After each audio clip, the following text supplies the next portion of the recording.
Es el personal de la omisión. Suponía que nos hallábamos muy lejos de alcanzar nuestro punto de destino, cuando la ternura filial me indicó el precioso paisaje de California. Pensé que debíamos hallar primero los hermosos panoramas de la Sierra Nevada, contrastando con las soberbias aguas del Pacífico, pero ya nos hallábamos pisando el suelo norteamericano. ¿Cómo describir el maravilloso viaje al lector hambriento de informaciones? No puedo tener la presunción de hacerlo. Tenemos aquí en juego fuerzas y elementos inapreciables al sentido contemporáneo, y sería tan difícil explicar mi rápido viaje al oeste de los Estados Unidos, como resultaría a un hombre común narrar a sus vecinos un viaje por el espacio, a una velocidad más o menos semejante a la de la luz o a la del sonido. Si un europeo culto necesita gran cuidado para comunicarse con un esquimal, con el fin de no herir su condición mental y también para no ser tomado por un mentiroso, ¿qué decir de las medidas que debe tomar un espíritu desencarnado al comunicarse con un amigo que todavía se halla encarcelado en el cuerpo terrestre? Visita significativa después de saciar mi sed afectiva junto a los corazones particularmente queridos a mi alma, surgió en mí cierto propósito invencible. Rememorando mi estancia en las benditas tierras de Norteamérica, recordé a alguien a cuya inteligencia y bondad nunca dispensara suficiente admiración. Mi hija me miró como si adivinara mis pensamientos. Y antes de que me dirigiera la palabra, le consulté de improviso: Marta, ¿no sería posible ver a Thomas Edison? Ella sonrió comprensiva, me dio el brazo generoso, y tomamos la dirección del norte. Transcurridos algunos minutos, ¿alcanzábamos sublime paisaje? Hasta entonces, habíamos estado en relación con extensas comunidades ligadas a la herencia española, mientras que ahora penetrábamos en vasto círculo de educación anglosajona. Tuve necesidad de utilizar el idioma inglés para hacerme entender mejor. Marta me condujo a un gran edificio, exponiendo a un espíritu de respetable figura el propósito que abrigábamos, y con gran sorpresa oí decir al interpelado que el gran benefactor ya fuera avisado sobre nuestra visita y que se dirigía a nuestro encuentro. El informante aclaró que él habitaba en una esfera muy elevada, pero que vendría inmediatamente a recibirnos durante 15 minutos. No disponía de más tiempo. Acostumbrado en él Brasil a largas conversaciones, aunque jamás despreciase el valor del tiempo, intenté, disgustado, renunciar a la satisfacción que pidiera. El atento hermano que nos atendía, aclaró que durante el año de 1947, el gran inventor había podido disponer de mayor porcentaje de tiempo para recibir a sus amigos de otra época. Mientras esperábamos, pregunté a mi hija sobre las barreras que había que franquear para la expresión verbal. ¿Continuaríamos, más allá de la muerte, aislados unos de otros por las barreras lingüísticas? ¿Los desencarnados del Brasil se verían impedidos de penetrar en los tesoros de las civilizaciones de otros pueblos, a causa del idioma? Marta me explicó con paciencia que el espíritu de los hogares nacionales continúa dominando en los círculos más inmediatos a la mente encarnada, y que, a medida que se va acentuando la elevación, se encuentran mayores demostraciones de entendimiento colectivo, hasta conseguir recursos de acceso a la perfecta comunión espiritual, libres de cualquier inhibición en cuanto a las dificultades de intercambio. Significó que de las agrupaciones temporales en que nos estacionamos, la mayoría de los espíritus son obligados a retornar a la carne, con el fin de que prosigan en su aprendizaje, y que toda liberación y toda sublimación tienen su precio correspondiente en el esfuerzo propio.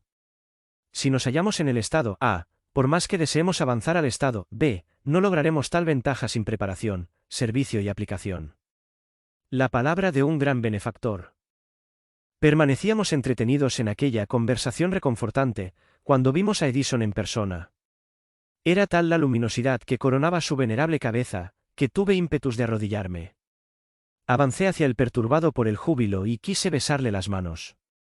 Pero el inolvidable benefactor me abrazó sobre su pecho, y esquivando mis homenajes recordó los últimos años del siglo pasado, refiriéndose al fonógrafo, en cuya vulgarización tuve el placer de acompañarlo. Rememoré el centenario de su nacimiento, y el admirable científico declaró que, no obstante hallarse desencarnado, continuaba trabajando sin descanso al frente de los peligros que amenazan la actualidad terrestre. Sumergido en los estudios y realizaciones de la física en el plano espiritual, no es ajeno al servicio glorioso que el espiritismo viene efectuando en beneficio del mundo, añadiendo, además, que no es suficiente probar la supervivencia del alma individual después de la muerte, ni situar nuevos patrimonios de la naturaleza a la disposición de la inteligencia del hombre, sino más bien, promover inmediatos recursos de dignificación de la personalidad humana. Extendiéndose en ese tópico, comentó, categóricamente, la necesidad de reajustar la razón a los fundamentos divinos de la vida, a fin de que los procesos educativos en el mundo observen lo imprescindible respecto a la fuente de creación eterna. Declaró que la desintegración atómica, practicada en la América, es seguida con indecibles preocupaciones por las fuerzas tutelares del planeta, afirmando que la humanidad vive en estos momentos aflictivo periodo de transición, sin la menor perspectiva de paz duradera, en virtud de los sentimientos belicosos que orientan los corazones.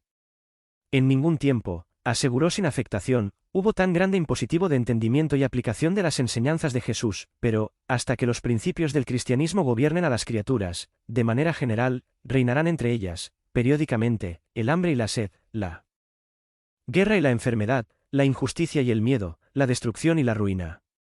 Sintiendo que el tiempo disponible tocaba a su fin, le pregunté si no volvería a reencarnar, respondiendo afirmativamente. Pero sonriéndome, hizo resaltar que sería en el momento oportuno.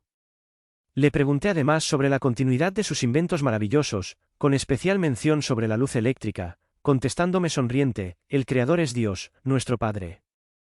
Somos simples instrumentos de los designios sabios y justos de Él. Las invenciones continúan en la esfera pasada y en el círculo en que respiramos actualmente. Ahora, no obstante, mi querido Jacobo, ¿no habrá llegado la ocasión de que inventemos una lámpara divina y eterna que funcione para siempre dentro de nosotros mismos? Con tal observación delicada y constructiva, vino el abrazo final, obligándonos a la despedida. 15. En el templo más allá de la muerte, se sitúan las esferas de la continuidad.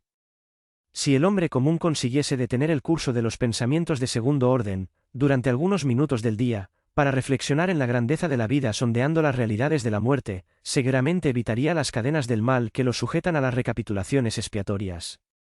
Aquí permanecemos sujetos a nuestras propias creaciones, en igual forma que las piezas de determinada máquina se ajustan para su necesario funcionamiento.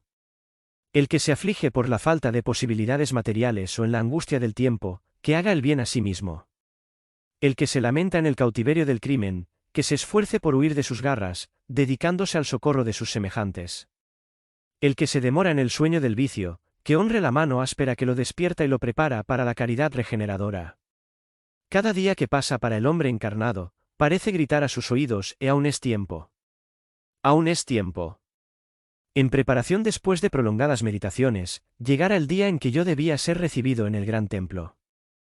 Marta y los amigos habían tomado todas las medidas susceptibles de intensificar mi felicidad.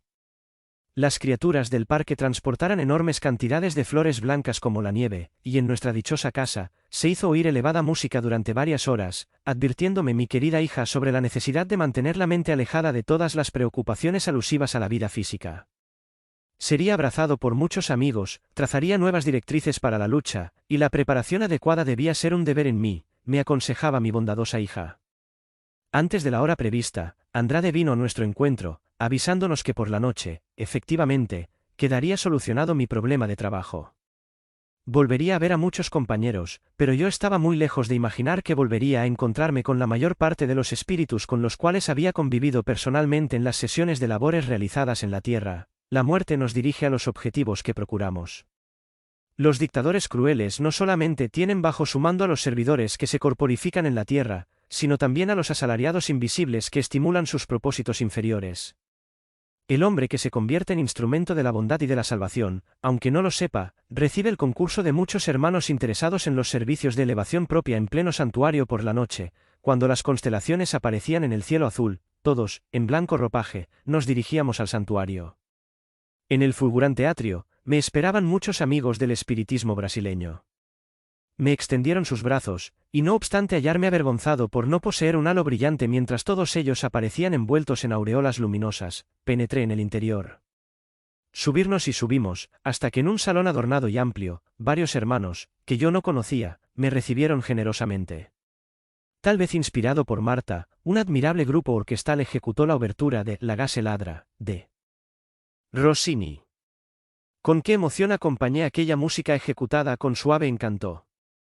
¡Qué nostalgias de mi antiguo hogar terrestre! La esposa y las hijas, educadas en la elevada comprensión del divino arte, se hallaban como vivas dentro de mí, qué inmensos deseos de reunirlas sobre mi pecho y continuar, así, unidos en espíritu eternamente. No pude contener abundantes lágrimas. Terminada la melodía, un gran grupo de niños orientadores entonó un hermoso himno titulado, El hermano que vuelve de lejos. A pesar de las palabras amorosas de Besere, Guillén, Cirne y de Marta, yo nada podía responder. Tal parecía que algo atravesaba mi garganta. Me sentía nuevamente un niño. En mi memoria, volví a ver a mi abnegada y valerosa madre, como si estuviésemos en la distante Europa. Sentía su cariñoso abrazo y oía sus palabras de despedida: vete, hijo mío. Trabaja dignamente, sé bueno para con Dios y para con los hombres. Algún día volveremos a vernos de nuevo en el hogar. Miraba a los niños que me sonreían mientras cantaban, escuchaba a los compañeros que me estimulaban para que tuviera buen ánimo, observaba el ambiente dulce y afectivo, envuelto en radiosas filigranas, y me preguntaba a mí mismo si aquel no sería el hogar divino a que se refería mi madre en mis días de la infancia. Cientos de entidades se congregaban en torno, respetuosas, y al fondo, una centena de espíritus singularmente iluminados, se mantenían en profunda meditación. Andrade me los indicó diciéndome: aquellos son vanguardias de la pureza y de la sabiduría, que suministran fluidos para materializaciones de orden divino. No logré contestarles sobre la impresión que me causaban, a causa del llanto que embargaba mi voz. No obstante, noté que al lado de ellos, se prolongaba vasta cámara lirial, en la parte de la torre que ocupábamos. Por las ventanas próximas dominaba con la vista gran parte de la ciudad, maravillándome en su contemplación en aquella noche hermosa y plena de paz, repleta de armonía y de luz. Nueva familia de labor, probablemente con el objeto de sustraerme de la extrema emotividad que me dominaba. El hermano Andrade me condujo a un apartado rincón del recinto, presentándome a algunas decenas de compañeros tan oscuros como yo, diciendo: aquí, Jacobo, se alinean los cooperadores de su trabajo edificante, que ha de proseguir con gran actividad. Llovieron los abrazos de alegría y de camaradería. Reconocí a muchos de ellos, que habían desencarnado años antes que yo. Surgió la conversación llena de júbilo y de discreción. Algunos me preguntaban sobre mis últimos trabajos doctrinarios. Muchos se recordaban de nuestros encuentros y de nuestras reuniones en diversos lugares de Río de Janeiro. Allí se hallaban también varios médiums conocidos míos. La nota predominante en la conversación era la esperanza en el futuro. Todos se lamentaban, como me ocurría a mí mismo, por no haber sabido aprovechar eficazmente las horas mientras se hallaran en el cuerpo físico. Hubiéramos podido concretizar mucho más nuestro ideal cristiano en la causa que abrazáramos, si hubiésemos procurado aplicarla con igual denuedo con que procurábamos enseñarla. Enfermos en cuyo tratamiento había cooperado mediante pases, enaltecían la fe con que se había separado del cuerpo material y expresaban el júbilo con que esperaban la oportunidad de auxiliar a los seres queridos que aún quedaban en los círculos terrestres. Dentro de todo mi ser vibraban nuevos incentivos. No merecía semejantes demostraciones de confianza y de aprecio, pero me aplicaría las lecciones, y si las autoridades superiores nos permitiesen congregarnos para dedicarnos al servicio útil, podrían contar con mis energías débiles y humildes. Cierto viejecito que aseguraba haber asistido a mis trabajos en Botafogo, me informó que muchos de los presentes eran elementos evangelizados en nuestras propias reuniones y oraciones. La mayoría había sido traída de múltiples lugares, después de largas tareas de pruebas y de reajustes, para que comenzáramos juntos nuevas labores. Indicó Andrade que yo podría continuar reposando al lado de Marta por más tiempo, y que en el momento oportuno prepararía el grupo de asistencia fraternal a la que me había dedicado en los últimos años de mi vida carnal, con el fin de que la desencarnación no me impusiese un intervalo ruinoso en mis actividades. Abracé a los compañeros, uno a uno, extremadamente conmovido, y les dije que no irían a trabajar conmigo, sino que era yo el que iría a trabajar con ellos. Seríamos un conjunto de servidores del bien, procurando la luz en el servicio digno. Constituiríamos una sola familia, en nombre del eterno amigo, nuestro Señor Jesucristo. Momentos divinos. Volviendo a la presencia de Guillón y de otros amigos, reparé que el silencio se hiciera profundo e indefinible. Besere, nimbado de intensa luz, tomó lugar entre la gran asamblea y el conjunto de hermanos que oraban estáticos, y elevó al divino maestro sentida oración. Sus palabras caían en mi corazón como chispas de un fuego celeste que me sacudían las fibras más íntimas, sin destruirlas. Rogaba, magnánimo, a Jesús, que me fortaleciese y me inspirase, en el nuevo ministerio. Tan excelsas eran las expresiones de la súplica, que un fenómeno extraño se produjo ante mis asombrados ojos. Al impulso cía la oración, los amigos iluminados se hicieron más radiantes y más bellos, y las flores del recinto, como si estuvieran nimbadas de un oculto esplendor, irradiaban ahora mayor brillo.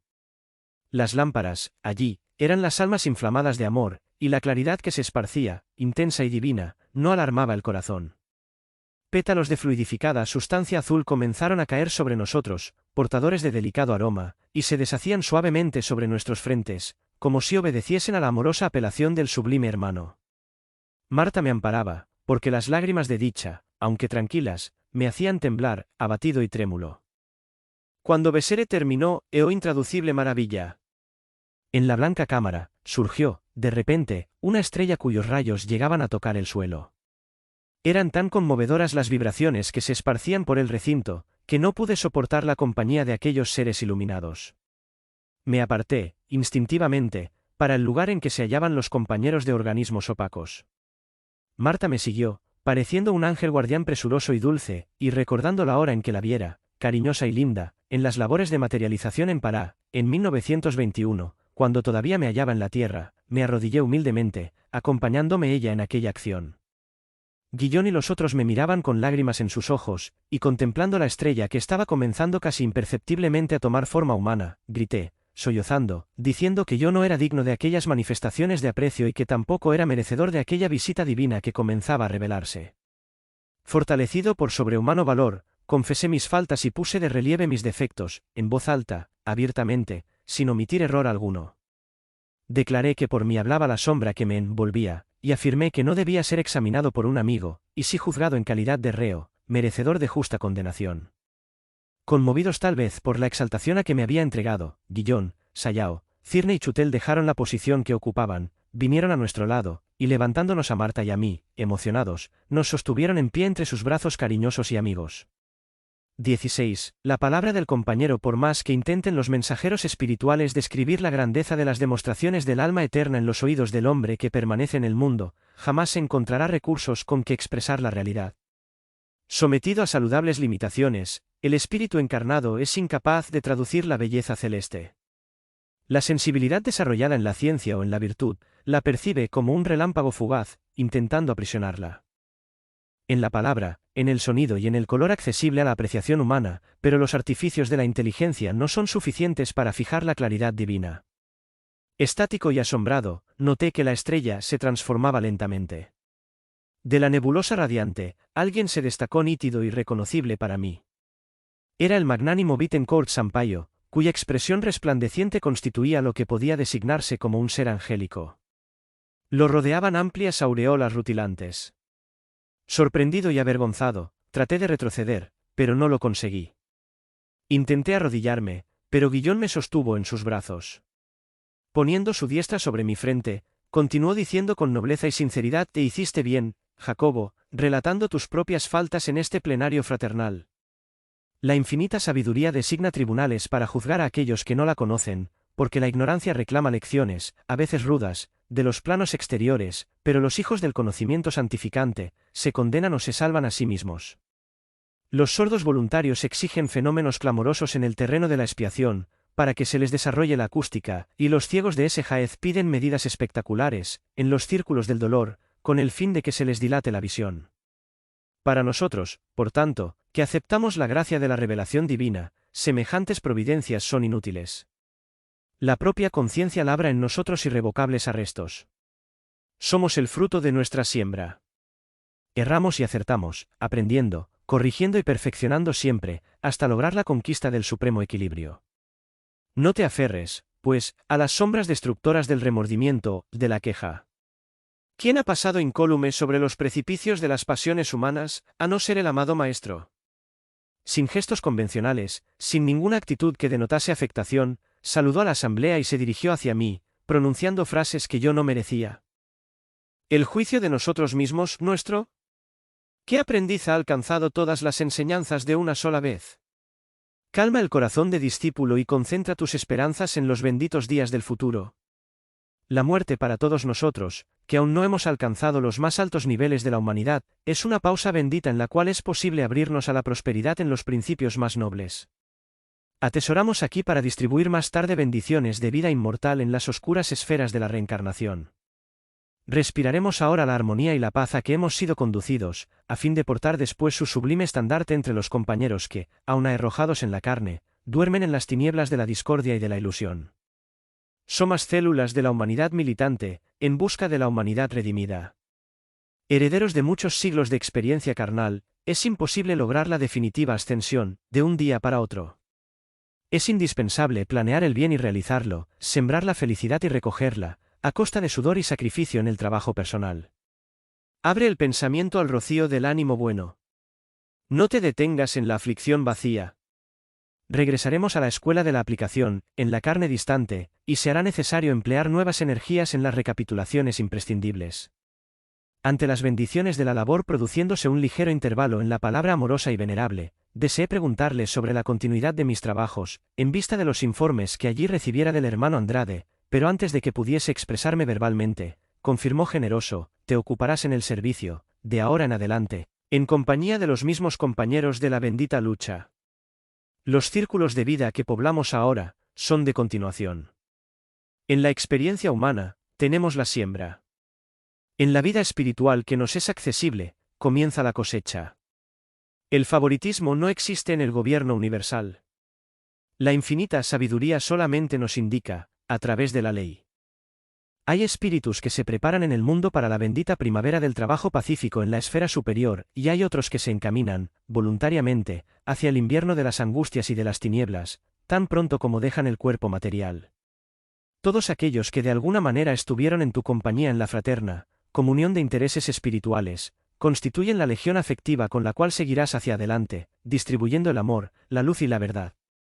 Nuestra acción mental en las estrechas líneas de la vida física, es un simple ensayo para las labores que esperan nuestra cooperación después de la muerte. Sobresalen, a nuestro alrededor, multitud de necesidades de iluminación redentora. Es necesario no desanimarse ni estacionarse. Conquistaste valiosas posibilidades de servir, por los conocimientos que adquiriste, y si las atenciones materiales terminaron con el atestado de óbito pasado al viejo cuerpo, las tareas edificantes prosiguen activas, reclamando tu dedicación. Formamos la caravana que jamás se disuelve. Con las manos entrelazadas en la labor del bien, no reposaremos sino en el Maestro que de cerca sigue nuestra buena voluntad. Es necesario, Jacobo, encontrar la paz dentro de nosotros mismos, en la batalla por la victoria de la luz, tal como el Señor lo demostró perseguido y crucificado. Lejos de nosotros el descanso destructivo de los que procuran el cielo sin las credenciales del reino divino en sí mismos.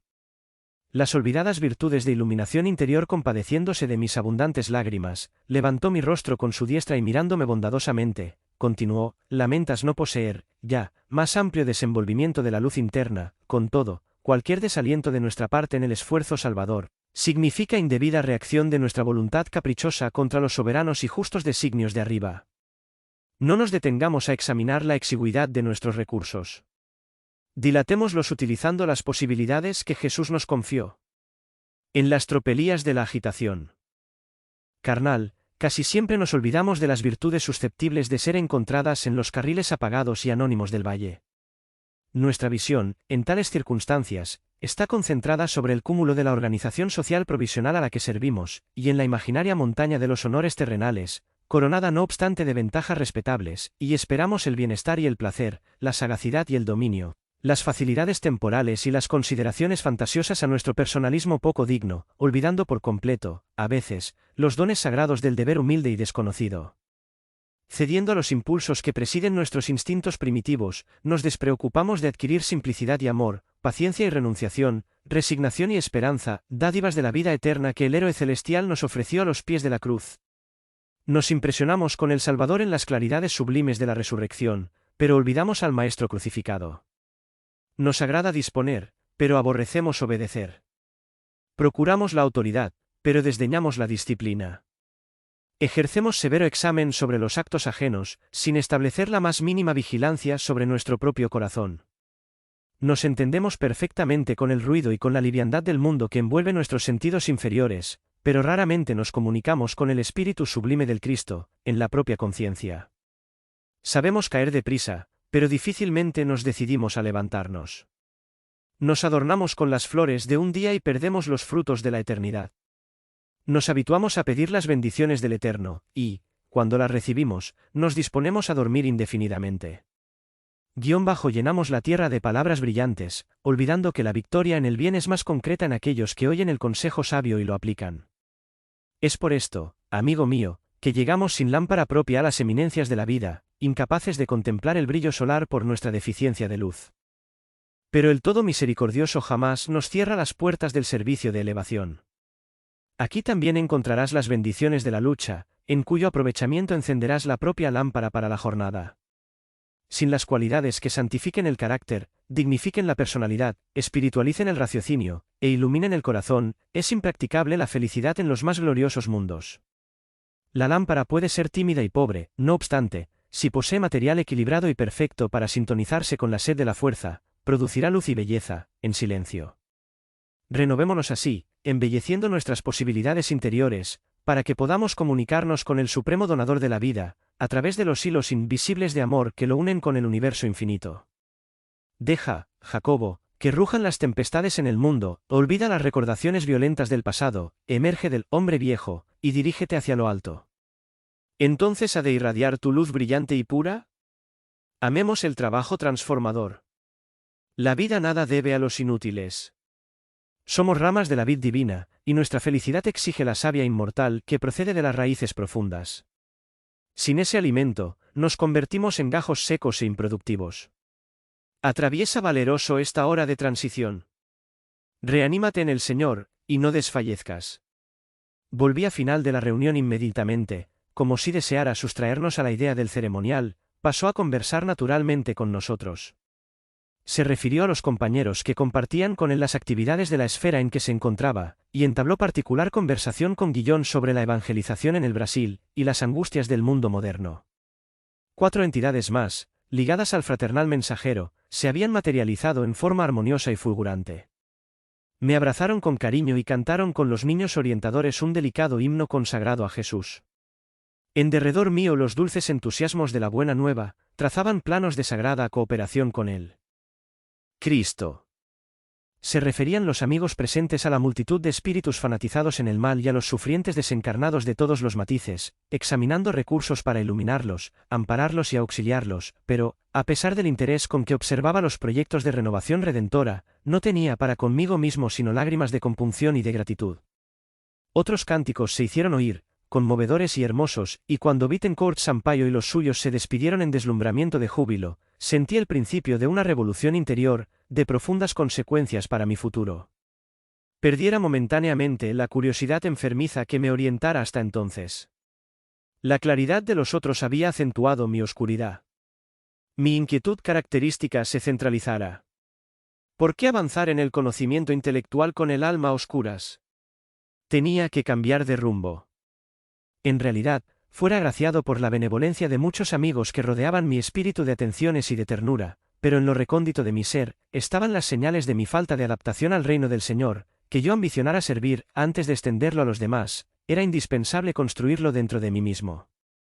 A pesar de la belleza inolvidable de aquella noche de amor, las gracias recibidas me confirmaban, en el fondo, las primeras impresiones de que yo no pasaba de ser un mendigo de la luz. 17. En la escuela de la ILU, mi nación bendita es la bondad del Señor, que no fuerza a la criatura a tener que esperar siempre. Si fuese fustigado por los amigos con palabras rudas, después de la desencarnación, si me recordasen sin caridad mis errores, tal vez me refugiara en mi propia resistencia, acentuando las sombras que dominaban mi alma. Probablemente inventaría recursos contra el servicio de la luz. Las advertencias, sin embargo, llegaban a mí silenciosas. La asistencia de mi hija, los cuidados del hermano Andrade, la conversación de Guillón y la devoción de Bittencourt Sampaio, transbordaban amor. Que renueva y eleva sin alarde. Nadie me humillaba. Al contrario, de todos recibía incentivos para mi propia mejoría. Me alegraban saludables modificaciones, penetrando mi corazón silenciosamente. En razón de todo esto, al siguiente día del encuentro con Bittencourt en el gran santuario, tenía mi espíritu sumergido en graves y profundas meditaciones. ¿Cómo podría recibir a mis compañeros para el trabajo, si me sentía inapto y oscuro? En lo íntimo, pretendía absorberme en preocupaciones aplastantes, ganar tiempo aprendiendo y sirviendo, no obstante, en lo recóndito de mi conciencia perseveraba el recuerdo de aquella enseñanza evangélica alusiva al ciego guiando ciegos. No. No debería precipitarme. Me convenía meditar en oración, suplicando al Señor que desarrollara mi visibilidad espiritual. Era ineludible mi reajuste, antes de entregarme a nuevas empresas. Institución renovadora en ese estado de alma, recibí la visita intencional de Guillón, que me aseguró conocer cuanto me sucedía. Atribuyó mis dificultades a la transitoria inadaptación a la vida espiritual, y me aconsejó un curso rápido en una de las escuelas de iluminación que allí había. Y como le pidiese ayuda, me contestó sonriente que encauzaría la solución del problema, con el hermano Andrade, añadiendo lealmente, en ese servicio nuevo, Jacobo, procure ser niño otra vez. No tenga ideas preconcebidas. Olvide al hombre de negocios que fue, olvide su posición de jefe con los subordinados y las personas agradecidas a su posición. Llega siempre el momento en que debemos devolver al Señor las dádivas que nos hizo a título de préstamo. Con su mente limpia y fresca, usted aprenderá mejor el sentido de la vida real. Saber comenzar aquí, es una ciencia agradable y al mismo tiempo compleja.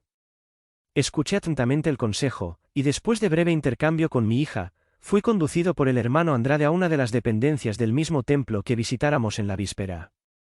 Allí se hallaban algunas decenas de espíritus en contacto con los instructores. Noté que las aulas estaban animadas, todavía no se revestían del carácter solemne, y por ese motivo, se hacía difícil destacar los profesores de los alumnos. Todo era simple y cordial. Se caracterizaba el ambiente por su expresión acogedora. Las disertaciones eran de carácter grave, pero dentro de la mayor fraternidad. Andrade me confió a la protección de la oficina administrativa y se retiró, después de explicar que me dedicaría al aprendizaje por una semana solamente, por el hecho de poseer cierto bagaje de conocimientos elevados, obtenidos en la esfera carnal, considerando que la mayoría de los compañeros allí estacionados en las lecciones diurnas, necesitaban, por tanto, algunos recursos rudimentarios de la espiritualidad superior. Informaciones útiles a solas con el instructor que me atendía, grabé en mi mente sus palabras estimulantes y afables. Se mostraba sinceramente interesado en auxiliarme. Conduciéndome a un amplio recinto de la organización, me dijo con alegría y franqueza, usted apreciará las enseñanzas y se valdrá de las posibilidades de la escuela, con la eficiencia precisa, en medio de espíritus que le son desconocidos hasta ahora. En las enseñanzas iluminativas, las afecciones terrenales no siempre nos ayudan. Al contrario, comúnmente perturban. La conquista de la luz interior demanda cierta violencia a los intereses del yo, y los parientes y afines, a veces dominados por la afección exclusivista, provocan vibraciones de piedad mal entendida, de amor propio herido, de melindres innecesarios y celos nocivos. Esto, en la mayor parte de los casos, envuelve el alma en una vibración de peligrosa ilusión, como si un material aislante la apartase del clima real de la vida. Cada uno de nosotros es un problema particular en la creación divina. Debemos enfrentarnos valerosamente con nuestros enigmas. Si es necesario libertar de las zonas inferiores el corazón, para unirlo a los planos más elevados, tengamos suficiente valor para hacerlo. En tareas como la que se va a iniciar, el estacionamiento de la mente en las formas más respetables de retención puede ser perjudicial. Miré a mi interlocutor, esperanzado y contento, y, quizás porque observase mi ansia juvenil de aprender con provecho, me golpeó paternalmente en los hombros, y me dijo sonriendo, que sea feliz. Recuérdese de su necesidad de transformación saludable y prosiga fortalecido y sereno. A los pocos instantes, tomaba lugar entre los asistentes. Ningún conocido. Ningún lazo que me hiciera recordar mentalmente el pasado. Supe después que esa característica de la institución es providencial. Aún no nos hallamos en un campo de amor equilibrado. La herencia del círculo consanguíneo, de la simpatía incondicional, del grupo sectario, o del impulso preferente, todavía nos acompaña intensamente en la esfera en que me reajusto. La autoridad superior nos permite conservar semejante patrimonio en su forma venerable de inclinación constructiva, durante el tiempo que deseemos, aunque en el régimen de aclaración espiritual, es prudente actuar contra cualquier situación exclusivista. De ahí la conveniencia de la congregación de elementos neutros entre sí, porque la amistad que ahí se establece no tiene los residuos de la pasión terrenal que, aun en su aspecto hermoso y noble, en el cual se aprovecha la elevación de nivel cultural y sentimental del mundo, funciona contra la armonía de la mente, sin la cual es imposible encender la propia luz. Aprendiendo en poco tiempo me había familiarizado en el curso.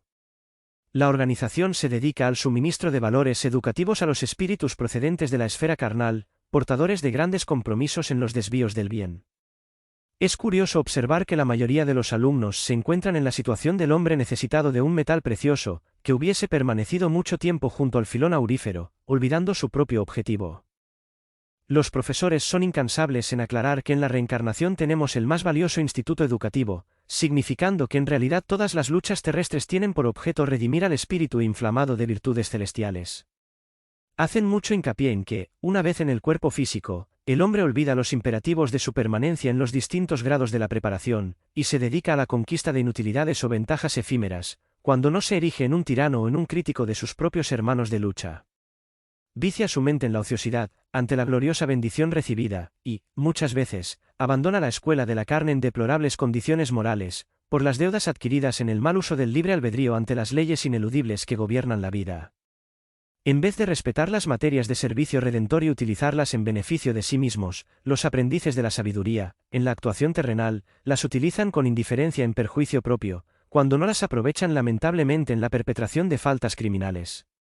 Por tanto, cuando el alma deja el plano terrenal seguida de valores intercesores de la devoción fraterna, por la buena voluntad que demostró a sus semejantes, le es permitido frecuentar las instituciones iluminativas más allá de la muerte, con posibilidades en la acción práctica, entre los núcleos de entidades inferiores. Se comprende, entonces, que todos los conflictos de la lucha carnal se revisten de sublimes finalidades. En la vida real del espíritu, el sufrimiento pierde el aspecto sombrío. No es considerado tan solamente como un motivo expiatorio, sino también como una bendición salvadora que perfecciona e ilumina siempre. El hombre que se aferra al placer fácil de un minuto, pierde la bendita siembra de la eternidad, solamente por eso es que no saca del obstáculo, del dolor y de las dificultades el resultado de alegría imperecedera que ofrecen al alma. Conceptos de una cartilla. Preparatoria del acervo de primorosos libros que me fuera permitido observar, uno de los instructores sacó determinada cartilla de afirmaciones sintetizadas y destinadas a despertar la mente, recomendándome cuidadosa meditación en su lectura. De entre ellas, deseo destacar algunas que supongo han de interesar de cerca a los compañeros que se dispongan a recibir mis humildes noticias. Cada espíritu es un mundo vivo con movimiento propio, con sujeción a las causas que creó para sí mismo en el curso del tiempo, gravitando en torno de la ley eterna que rige la vida cósmica. 2/3 partes de las criaturas humanas encarnadas en la superficie de la Tierra, se demoran en la jornada evolutiva que va de la irracionalidad a la inteligencia o de la inteligencia a la razón. La otra tercera parte restante se halla en tránsito de la razón a la humanidad. Fuera del cuerpo terrestre, pero ligados al mismo plano, evolucionan miles de millones de seres pensantes, en las mismas condiciones. En esferas más elevadas del planeta, otros miles de millones de almas se dirigen de la humanidad a la angelitud. El proceso de la educación del ser hacia la divinidad tiene su base en la reencarnación y en el trabajo incesante. El Instituto de las Compensaciones funciona igualmente para todos. Nadie elude las leyes universales.